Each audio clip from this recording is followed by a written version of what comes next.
What's good, my people? Welcome into Buckets Action Network's daily NBA betting podcast. We're in the workshop Thursday, NBA slate. Guess who's back on the drop? It's me and Jay, man.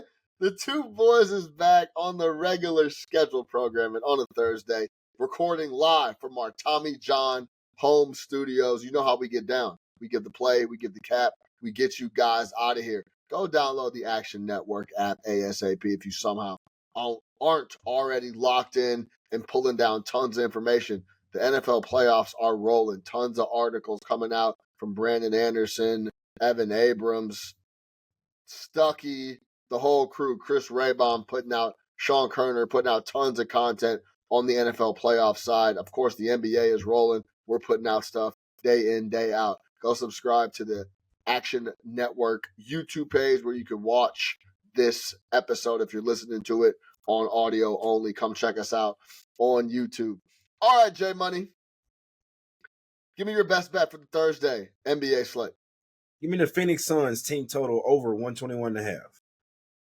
I'm going to the marquee matchup. Thunder, Cavs, under 233. I can't wait to see volume 2 of this matchup from last week. All right, J Money. Is this you picking on the old lonely Wizards? Or is this you backing the Suns who have been struggling of late? Talk to me about why you're picking off this team total. Yeah, it's a little bit of both, obviously. This Wizards team, bro, it's crazy because they had a little stretch where they wanted to cover some games, wanted to play a little tight. Man, ever since then, this team is 1-9 straight up last 10 games, 4-6 against the spread. And on the other end, so this is a buy of both teams, basically. It's a buy of the Suns, it's a sell of the Wizards. But I just want the Suns offense because we know that they don't really cover games. They're actually worse against the spread than the Wizards are this season. This team is 13-25-1 against the spread. So I'd like to get there with the Suns to lay 10.5, but I know I'd rather just go with them to get over a certain amount of points. I mean, this Wizards team, their defense is just ass, man. The defense is literally non-existent, man. They've given up 120 more points. 7 of their last 10 games, man. It includes some games giving up 136, 138, 135 versus the Rockets, 132 to the Pelicans, man. So they gave up 136 versus the Knicks. So they show consistently that they can give it up, man, and in bunches as well. So this is one where I want the Suns, but I don't want to lay the points. So I'll go with their team total over. I know that Bill is out in this one, but as long as you got Booker, KD, nobody checking these boys, man. Tyus Jones coming to face his old team as well. I just feel like they'll have enough offense in this one to get the job done. You really can't trust the Suns laying double digits as bad as they've been against the spread. So I wanted to take the Suns, but this is something my old friend taught me. Sometimes you want to back a team, but you could just take their team total over because you don't care about how many points they win by. They don't even have to win the game. You just need them to surpass that amount. So this one, I'm going to take the team total rather than riding with the Suns, taking laying the 10.5 points.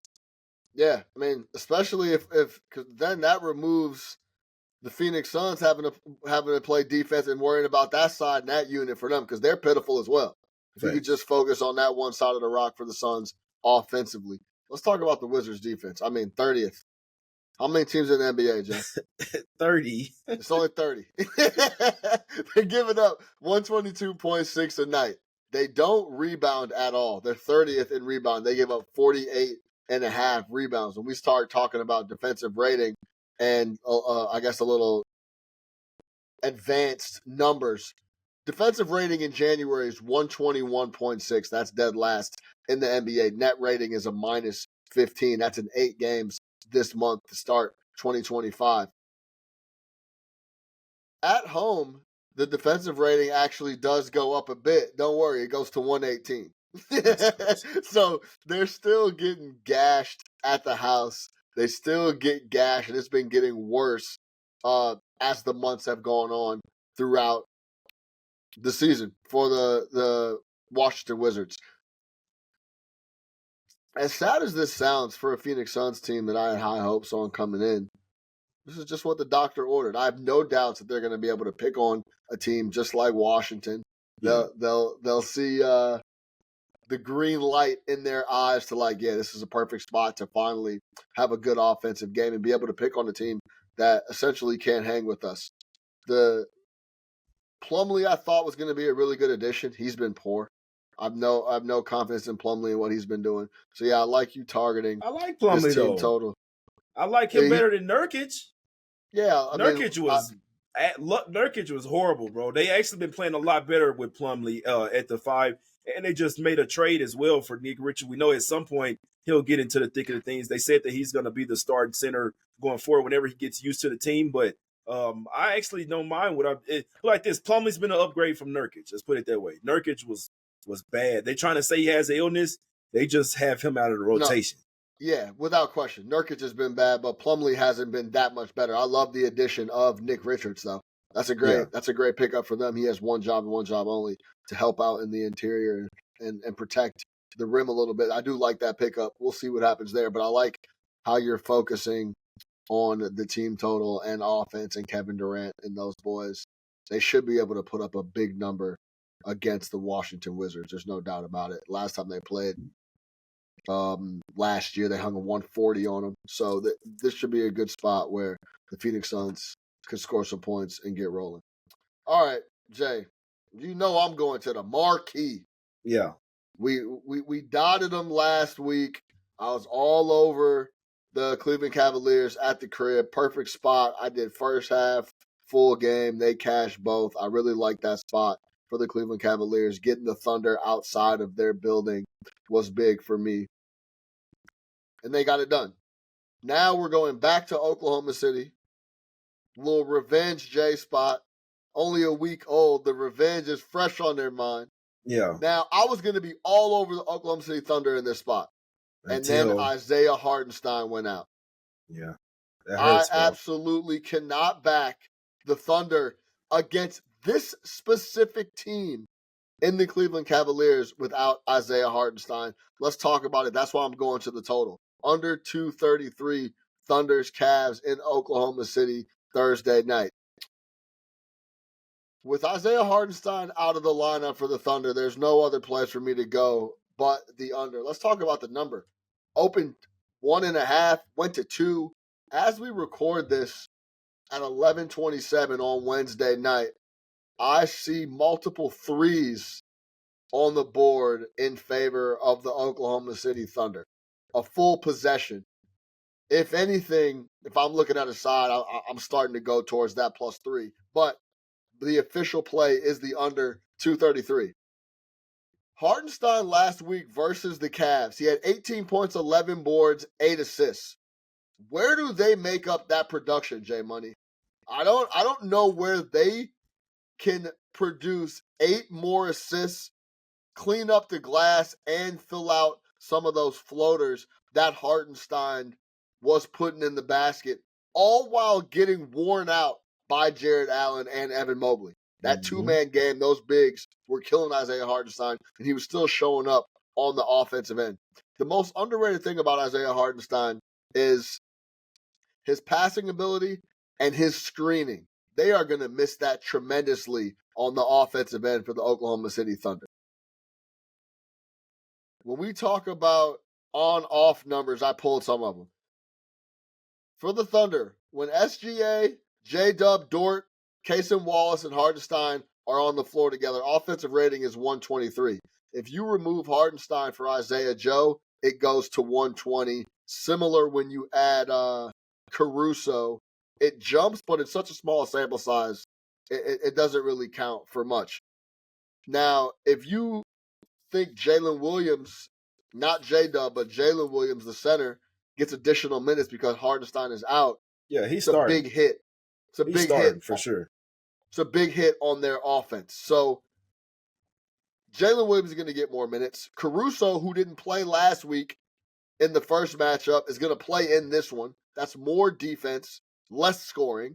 So 2 defensive first guys are going to get a lot more minutes for the Oklahoma City Thunder. And then when we talk about how dominant Cleveland was on the interior against the Thunder, I think they rely on that. I think they focus on trying to play that two-man game with Jared Allen and Evan Mobley. That's a lot less three-point attempts. That's a lot slower pace. That's a lot less overall total possessions and points for me in this game. Spider Mitchell, J Money, when he goes to sleep, he sees Lou Dort's face. He dreams about Lou Dort. He wants nothing to do with Lou Dort. In that game the other night, he was 1 for 6 from the floor when matched up against Lou Dort. And by the way, Lou Dort doesn't discriminate. He does this to people every night. Yeah, it's a fact. A lot of people see Lou Dort's face when they go to sleep. A lot of them. 1 of 6 the last time they matched up. And then last year when they played head up, he was 6 of 18. Spider Mitchell was absolutely in a straitjacket in that first matchup at home. For me, revenge spot, Isaiah Hartenstein out of the fold. You add Caruso. I think this number is too high at 233 because the first matchup blew through the total. It was all offense all the time. I don't see that in this matchup in Oklahoma City. That perimeter defense is going to put the straps on. I'm excited to see how they deal with the bigs. But overall, missing Isaiah Hartenstein, a lot of pressure and a lot of additional scoring is going to be asked of SGA. I think Dort and those guys continue to slow up Spider Mitchell and Darius Garland. Give me under 233 in the matchup. I see like a little 115, 112 type game here in Oklahoma City. J Money, what do you think? Yeah, I couldn't talk you off. First, I can't say anything without saying you can't spell thunder without the under. You see what I'm saying? You gotta start with that. You see what I'm saying? And you hope that I like the under in the first game, man. They started out slow. Then these guys had an 84-point third quarter, bro. 84 points, 43-41. Absolutely crazy. Now, I do expect Jared Allen and Mobley to eat. Like, they're probably going to eat even more. Because now you got Jalen Williams that's going to start. But now who you have coming off the bench? You know what I'm saying? And the good Jalen Williams, the darker skinned one, he can't play. This is not a matchup where he can really dwell at the 4. Like, Mobley's going to eat him for lunch. So now who are you going to run as the backup center there? So this is one, I think with the Thunder are 22-2 with Hartenstein in the lineup or something like that, some crazy number. So without him, it's going to take a hit to some size down low. Now, like, luckily they got Jalen Williams back as well, the light skin one, the one from Arkansas. Luckily they got him back because without him, they would literally have very little size in this game. So it's definitely going to be interesting to see, like you say, the Dortcher chamber, he's going to have Mitchell. And then you know what's so crazy, bro? When a guy is such good defense, because I like to play defense as well. When you get a guy out of his rhythm, you could even be subbed out of the game. Now he's just out of his rhythm for the whole game. It doesn't matter if Dort's on him or somebody else. Mitchell went 3 for 16, like you said, 1 for 6 versus Dort. But it didn't matter. Once Dort locked him up, it's like you don't even want to play offense anymore, man. So 3 of 16 from the field, man, for Donovan Mitchell and that one. But the key matchup for the Cavs, in my opinion, down low is Mobley, which he's a tough matchup for really any team because he could be a center as well. And then you have Jared Allen as well. They gave him 25 and 21 last game. Both of them went for double-doubles. They went crazy, man. So I'd like to lean towards Cleveland here, but to speak towards your point for the under, when two teams play within like a week, they know each other. They know each other very well. They know what they want to do.